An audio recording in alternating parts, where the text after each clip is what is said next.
I'm Derek Southcott. I played trombone with the famous Black Dyke Mills Band from 1962 until 1972. It started back in the days when I used to go with Mum and Dad to the seaside place, Blackpool, and I heard Eddie Calvert playing his golden trumpet in one of the seaside shows, and I said to Mum, that's what I want to do. I want to play the golden trumpet. Well, Mum worked at the Crossley's Carpet Works, and they had a junior band and a senior band, and she worked with the guy who ran the junior band, so they managed to get me hold of me a baritone, which was nothing like a trumpet, of course. So I started on the baritone, but I wanted to go on the trumpet. Brass bands didn't have trumpets, they had cornets. So eventually when a cornet became free, they gave me a cornet to have a blow on. I had a music teacher at the time called George Fernioff, and George said to me, you will never ever play the cornet, your lips are too thick. So he said, I think you should go on to trombone, he called it. So the band had a trombone, so I went into trombone, and that was the start of me being a trombone player. I just went from strength to strength. Junior band, and then I went to friendly band for a short while, and my neighbour was this George Fernioff, who was my teacher, and he'd heard me playing obviously lots of things, and when a vacancy became on second trombone, because the second trombone player had gone for national service at the time, I was the player that they said straight away in there, and I did 2 years with them.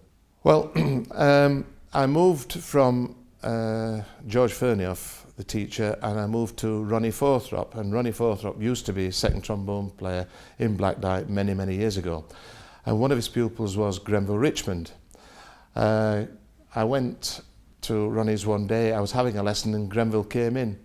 Grenville heard me play, and Grenville said, we're wanting a new second trombone player, I'd like you to audition for it.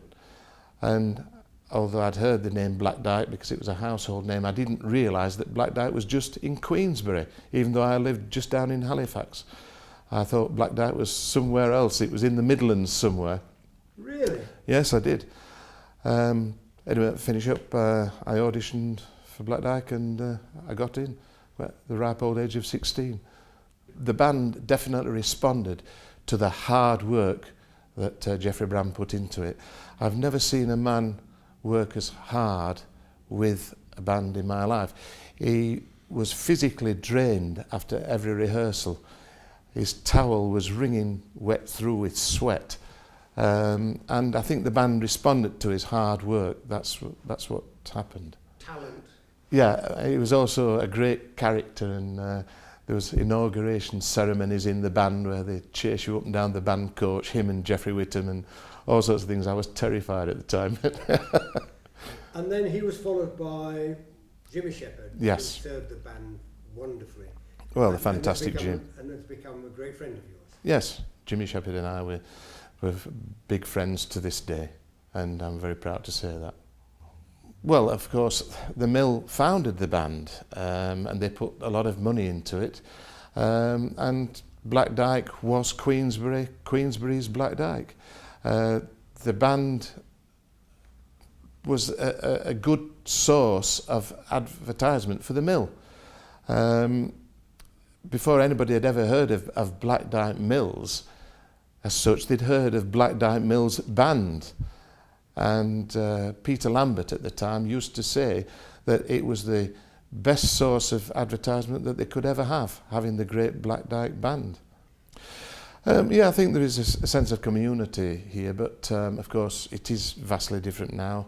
Like you say, the Mill has gone. With me not sort of living around here anymore, I can't really speak for the community, but I would have thought Black Dyke is synonymous with Queensbury, and it always will.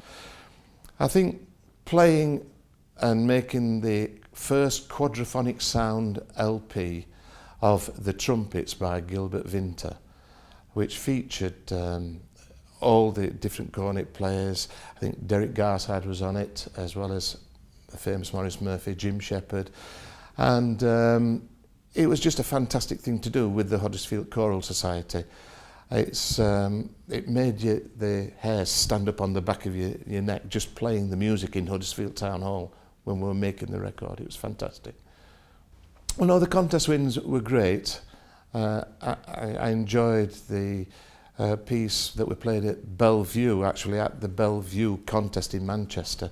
John O'Gaunt and Geoffrey got us to stand up and play this big rousing trombone thing direct at the judge's box, and in those days it was unheard of, but we did it and we pulled off the day.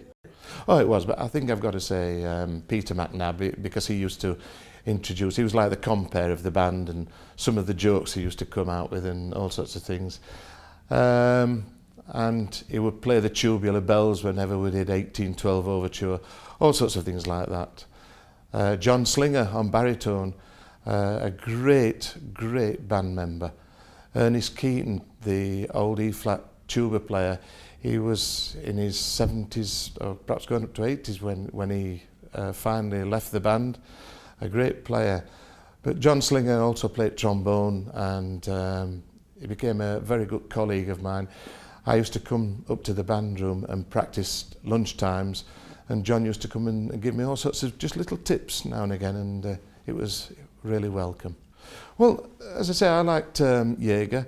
I also appreciated the hard work Geoffrey Bram put into it. Geoffrey Whittam as bandmaster, I used to like Geoffrey, and Geoffrey was very strict.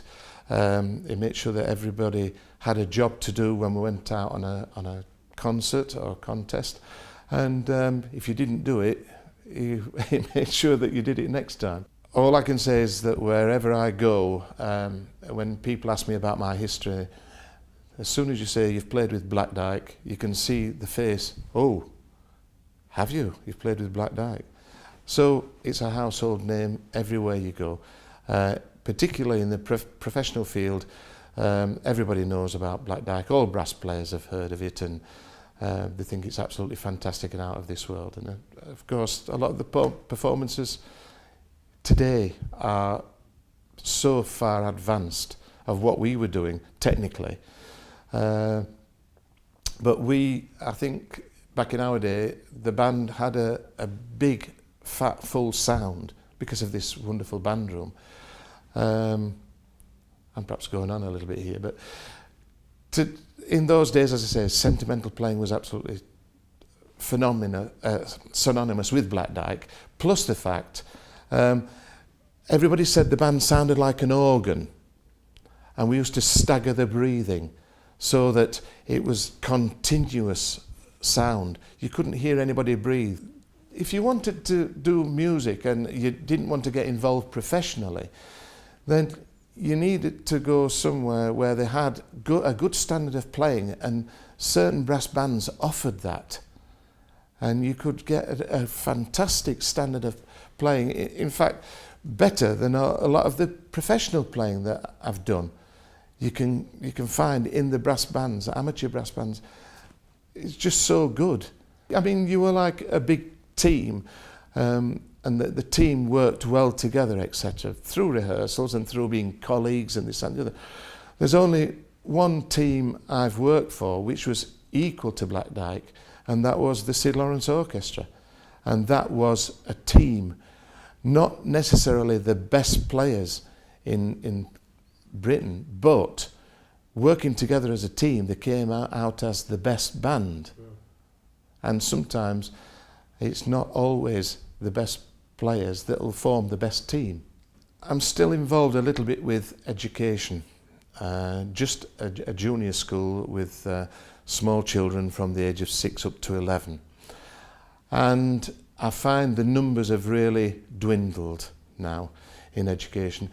They would far rather play on little computer games and this and the other. And I've got a theory about this, that they get a computer game, they think it's quite hard, and they master it in no time. So when it comes to a musical instrument, then they find it difficult because it's far more difficult to progress on a musical instrument than what it is on the computer game, if you understand my drift. Oh, yeah, I'm with you all the way. And unfortunately, I feel that could be the downfall of future musicians coming up. Although having said that, being an adjudicator and going to contests, it never ceases to amaze me the amount of youngsters that are in bands and how good a players they are. So where have they come from? I don't know. But they've come through the education system somewhere. And some counties, of course, are good with their education systems, where others have let things slide, probably because of financial backing from the government or whatever. I don't know. But it would be rather nice to see some financial backing going back into music, because I only saw a programme yesterday morning on the Right Stuff, actually. A guy there who was all on about robots and the general taking over by robots of many, many jobs. Aeroplanes might be flown in the future by computers. There might not be a pilot. So straight away you've done without one pilot if you have a safety pilot. And therefore music is one of the things which could be there as a hobby or a job, working career. You'll never get robots to play musical instruments. I try to encourage them to have a go, and I bring into it about the comradeship which you get in the bands, the friends that you'll make, the countries that you might tour with going abroad, and it could cost you absolutely nothing, and you could see the world. I've been very fortunate. I've seen a lot of the world for nothing. In fact, I've been paid to do it. And this is how I try and encourage. One particular pupil of mine, in the not too distant past, I got him a job on the QE2. He was only supposed to go on for about 6 weeks. He ended up doing 10 years, touring the world all over the place. And that's the type of work which you could possibly get. And there are bands still on these cruise ships, etc. And of course, we still have the famous orchestras, the LSO and Philharmonic orchestras, all sorts of things. So there is work out there. And as I say, a lot of normal menial tasks are going to be done by computers and robots in the future.